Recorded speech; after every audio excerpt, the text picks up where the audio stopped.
Emptying the human mind to seek the Tao, the formerly regretful can be freed from regret. The mind of Tao is the ally of the human mind, which can reform the artificiality of the human mind as easily as biting through skin. If one goes on to tread the path in this way, what fault of disharmony will there be? This is using emptiness to seek fulfillment, thus able to dissolve disharmony. So in that,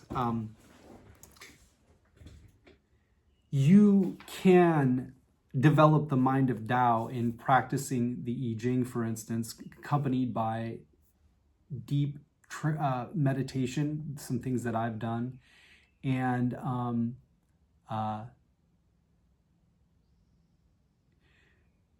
attempting to really put those virtues that are taught and the idea of the changing of the times and how the sage is changing with the times. He's one with the Tao. He's a practitioner of the Tao.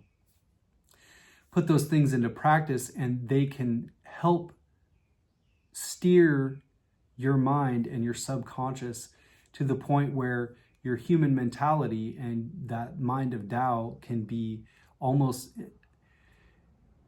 hidden in plain sight, right? That idea of blending in just enough and not causing a disturbance, but also being different enough that there's something of benefit that can be brought to the table, that things can change and they can flow with the Tao. And anyway, that all starts with that unification of the human mentality, emptying it as much as possible and following this master that we met in the alley.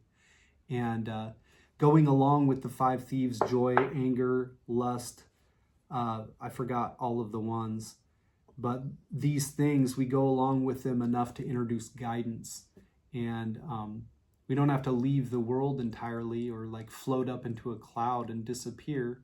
We're still embodied, but we need to introduce guidance in the areas guidance is necessarily needing introduction to, and we need to hold that space for the master, so to speak, that higher principle, the sage.